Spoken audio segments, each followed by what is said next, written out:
નમસ્કાર દર્શક મિત્રો, ધી લોકસત્તા શોમાં આપનું સ્વાગત છે। 20મી સદીના આરંભે ભારત એક ભયંકર વિસંગતિમાંથી પસાર થઈ રહ્યું હતું। એક તરફ દેશ સ્વરાજ, આત્મસન્માન અને નૈતિકતાની નવી વ્યાખ્યા શોધી રહ્યો હતો, તો બીજી તરફ સમાજના એક આખા વર્ગને અનૈતિક, પતિત અને અસ્પૃશ્ય ગણાવીને ઇતિહાસમાંથી દૂર ધકેલવાની તૈયારી કરવામાં આવી રહી હતી। આ વર્ગ હતો દેવદાસીઓ, તવાયફો અને નર્તકીઓનો, કે જેમને સમાજના કટઘરામાં ઊભા કરવામાં આવી રહ્યા હતા। આ સ્ત્રીઓ કે જેઓ સદીઓથી ભારતીય સંગીત, નૃત્ય અને કાવ્યની સંરક્ષક હતી, તેમને હવે સમાજ માટે શરમ ગણાવવામાં આવી રહી હતી। સ્વૈચ્છિક સંસ્થાઓ અરજીઓ કરી રહી હતી, નૈતિકતાવાદીઓ આંદોલન ચલાવી રહ્યા હતા અને અંગ્રેજ સરકારે અરજીઓ પર કાર્યવાહી કરી રહી હતી। આ જ અંધકારમય સમયગાળામાં કલકત્તામાં એક એવી સ્ત્રી ઊભી થઈ હતી કે જેમને માત્ર પોતાનું ભવિષ્ય નહીં, પરંતુ ભારતીય સંગીતનો માર્ગ જ બદલી નાખ્યો હતો। એ સ્ત્રી હતી ગૌહર જાન। જી હા, કે જ્યાં એક તરફ નૈતિકતાવાદીઓ પ્રશ્નો ઉઠાવી રહ્યા હતા કે શું આ સ્ત્રીઓ સંસ્કૃતિનો ભાગ છે કે પછી પતનની નિશાની।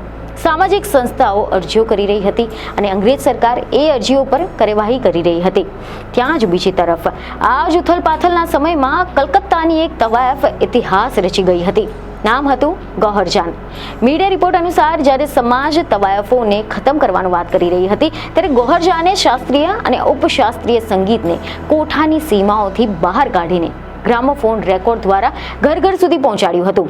એ સમય એવો હતો કે જ્યારે મોટા મોટા ઉસ્તાદો પણ ગ્રામોફોન માટે ગાવાનો ઇનકાર કરતા હતા। તેમને લાગતું હતું કે 3 મિનિટમાં રાગ કેવી રીતે ગવાય। આ નવી ટેકનોલોજી જોખમી હતી, પરંતુ ગૌહર જાને જોખમ લીધું। ઠુમરી, ખ્યાલ, ભજન તેમને રેકોર્ડ કર્યા અને દરેક રેકોર્ડના અંતે એક સ્પષ્ટ અવાજ ગુંજતો, માય નેમ ઇઝ ગૌહર જાન। એ માત્ર નામ નહોતું, એ તો પોતાની ઓળખને સમયની સામે લખી દેવાની ઘોષણા હતી। હવે આપણે વાત કરીએ કે આ ગૌહર જાન કોણ હતા। તો મીડિયા રિપોર્ટ અનુસાર એવી માહિતી સામે આવી છે કે ગૌહર જાનનો જન્મ હાલના ઉત્તર પ્રદેશના આઝમગઢમાં થયો હતો।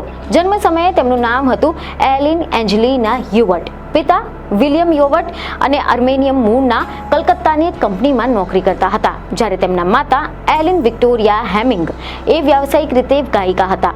બહારથી આ પરિવાર સુખી લાગતો હતો, પરંતુ અંદરથી તૂટતો જઈ રહ્યો હતો।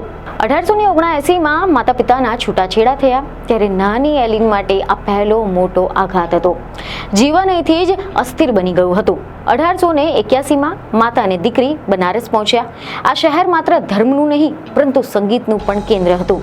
માતાએ અહીંયા ઇસ્લામ ધર્મનો સ્વીકાર કર્યો અને નામ રાખ્યું મલ્લિકા જાન, અને દીકરી બની ગૌહર જાન। નામ બદલાયું, ધર્મ બદલાયો, પરંતુ સંઘર્ષ યથાવત રહ્યો। કેટલાક મીડિયામાંથી એવા અહેવાલો સામે આવ્યા છે કે અહીંયા સૌથી દુઃખદ વાત એ બની કે ગૌહર જાન જ્યારે માત્ર 13 વર્ષના હતા, ત્યારે તેમના સાથે દુષ્કર્મ થયું। આ ઘટના તેમના જીવનનો સૌથી મોટો આઘાત હતો। આ ઘટના તેમના જીવનની સૌથી ભયાનક યાદ બની ગઈ। ઘણા લોકો અહીંયા તૂટી જાય, પરંતુ ગૌહર જાને આ પીડાને સંગીતમાં ફેરવી નાખી। સંગીત તેમની ઢાલ બની ગઈ, સંગીત તેમની શક્તિ બની। બનારસ પછી ગૌહર જાન કલકત્તા પહોંચ્યા। તેમણે કલકત્તા આવીને શાસ્ત્રીય ગાયન અને નૃત્યની તાલીમ લીધી હતી। વારાણસી અને કલકત્તા બંને શહેરોમાં તેમનું નામ ચર્ચાવા લાગ્યું હતું, અને થોડા જ સમયમાં તેમનું નામ કલકત્તાની મહેફિલોમાં ગુંજવા લાગ્યું। અંગ્રેજ અધિકારીઓ, યુરોપિયન પરિવારો અને દેશી રાજવીઓ બધા જ ગૌહર જાનના દીવાના બની ગયા। થોડા જ સમયમાં ગૌહર જાન ભારતની ટોચની ગાયિકા બની ગઈ હતી। અંગ્રેજ અધિકારીઓ, અંગ્રેજ પરિવારો અને દેશી રાજવીઓ બધાની મહેફિલો ગૌહર જાન વગર અધૂરી ગણાતી હતી। એક તબક્કે તેમને જ્યોર્જ પંચમ સાથે પણ પરફોર્મ કર્યું હતું। આના એવા અહેવાલો સામે આવ્યા છે। એટલું જ નહીં, ઓસ્ટ્રેલિયામાં માચિસની ડબ્બીઓ પર ગૌહર જાનની તસવીરો છપાતી હતી। આ રીતે એ ભારતની પહેલી આંતરરાષ્ટ્રીય સેલિબ્રિટી બની ગયા હતા। જોકે એક સમય એવો પણ હતો કે જ્યારે ગ્રામોફોન નવી ટેકનોલોજી હતી, મોટા મોટા ઉસ્તાદો હતા, તે પણ આમાં ગાવાનો ઇનકાર કરતા હતા। તેમને લાગતું કે 3 મિનિટમાં રાગ ગાવું એ ભારતીય સંગીતનું અપમાન છે, પરંતુ ગૌહર જાને આ જોખમ સ્વીકાર્યું। તેમણે ઠુમરી, ખ્યાલ, ભજન બધું જ ગ્રામોફોન પર રેકોર્ડ કર્યા।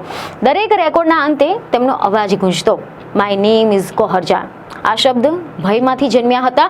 તેમને લાગતું હતું કે ક્યાંક તેમનો અવાજ ખોવાઈ ન જાય, ક્યાંક ઓળખ ભૂસાઈ ન જાય। આ રીતે ગૌહર જાન દક્ષિણ એશિયાની પ્રથમ રેકોર્ડર કલાકાર બની ગઈ હતી। એક રિપોર્ટ અનુસાર સંશોધક ફાતિમા જુનૈદ આના મતે ગૌહર જાને પોતાની કારકિર્દી દરમિયાન લગભગ 600 જેટલા ગીતો રેકોર્ડ કર્યા હતા। હિન્દી, ઉર્દુ, અંગ્રેજી, ફ્રેન્ચ, અરબી, પશ્તો, તાલીમ એવી રીતે લગભગ 20 જેટલી ભાષાઓમાં તેમણે ગાયન ગાયું હતું. દરેક રેકોર્ડ માટે તેમને 3000 રૂપિયા મળતા, જે એ જમાનાના હિસાબે અકલ્પનીય રકમ હતી.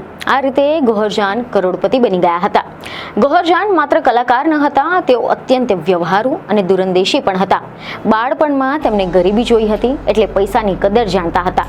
રેકોર્ડિંગ અને કાર્યક્રમોમાંથી મળતી જે આવક હતું તેમનું તે રોકાણ કરતા હતા. કલકત્તામાં તેમની અનેક કોઠીઓ હતી. તેમનો ઠસ્સો તો અંગ્રેજ અધિકારીઓ જેવો હતો.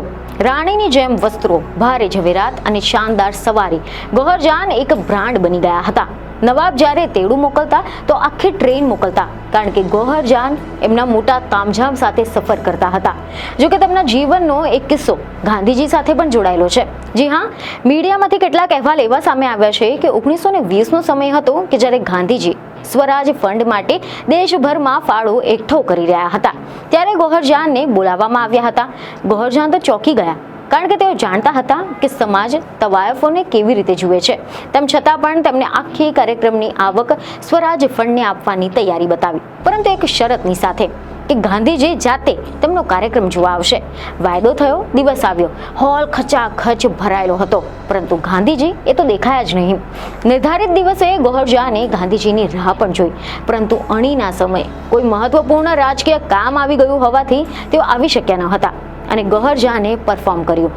રૂપિયા 24,000 જેટલા એકઠા પણ કર્યા, જે એ સમયે આ રકમ અતિ વિશાળ માનવામાં આવતી હતી. બીજા દિવસે ગાંધીજીએ મૌલાના શૌકત અલીને ફાળો લેવા માટે મોકલ્યા. ત્યારે ગૌહર જાને માત્ર 12,000 રૂપિયા જ આપ્યા અને કહ્યું કે બાપુજી ઈમાનની વાતો કરે છે, પરંતુ એક તવાયફને આપેલો વાયદો પાડી ન શક્યા, એટલે સ્વરાજને પણ અડધી જ રકમ મળશે. આ વાક્ય ગૌહર જાનના સ્વાભિમાનનું પ્રતિબિંબ હતું. આ ઘટના છતાં પણ ગૌહર જાન પછાત ન હતી. એવા અહેવાલો છે કે 1921માં ગૌહર જાને તવાયત સંઘની સ્થાપના કરી હતી. અસહકાર આંદોલનમાં પોતાના સમુદાયને જોડ્યો હતો. એ સમયે તવાયફો માત્ર કલાકાર ન હતી, તો એક વિચારશીલ અને રાજકીય રીતે સચેત હતી. જોકે જીવનમાં એક તબક્કે ગૌહર જાનને પોતાની અડધી ઉંમરના એક પઠાણ યુવકની સાથે પ્રેમ થયો હતો. નિકાહ પણ થયા, પરંતુ એ પ્રેમ તેમના જીવનની સૌથી મોટી ભૂલ સાબિત થયો, કારણ કે તેમનો પ્રેમ લાંબો ન ચાલ્યો. આ યુવકે ગૌહર જાનની સંપત્તિ પોતાના નામે લખાવી લીધી. મામલો કોર્ટ સુધી પહોંચી ગયો હતો. કાયદાકીય લડાઈમાં ગૌહર જાનનો વારસો અને સંપત્તિ બધું જ ધીમે ધીમે ખપી ગઈ. કોર્ટ કચેરી શરૂ થઈ. કાયદાકીય લડતમાં તેમના પૈસા, મકાન અને માનસિક શાંતિ બધું જ ખોવાઈ ગયું. જે સ્ત્રી માટે એક સમયે મહેફિલો ઝગમગતી હતી, એ અંતે એકલી રહી ગઈ. દક્ષિણ ભારતમાં જઈ વસ્યા, ન કોઈ મહેફિલ, ન કોઈ તાળીઓ. એવા રિપોર્ટ છે કે 17 જાન્યુઆરીએ ગૌહર જાનનું અવસાન થયું હતું. એક યુગ અહીંયા શાંત થઈ ગયો. ગૌહર જાન તવાયફ ન હતી, તે એક યુગ હતી. તેઓ ગાયિકા, કવિયત્રી, ઉદ્યોગપતિ અને પોતાના સમયની આગળ ચાલનારી સ્ત્રી હતી. તેમનું જીવન કહે છે કે સમાજ પ્રસિદ્ધિ માણે છે, પરંતુ કલાકારને સ્વીકારતું નથી. પરંતુ અવાજ ક્યારેય પણ મરતો નથી. આજે પણ જૂના ગ્રામોફોનમાંથી એક અવાજ સંભળાય છે, માય નેમ ઇઝ ગૌહર જાન. અને એ અવાજ આપણને યાદ અપાવે છે કે ઇતિહાસમાં કેટલીક સ્ત્રીઓ બધું ગુમાવીને પણ અમર બની જાય છે. એક અવાજ જે ક્યારે લાખો લોકો સાંભળતા હતા, તે અંતે મૌનમાં વિલીન થઈ ગયો. બીજને ખબરો સાથે ફરી મળીશું. ધન્યવાદ.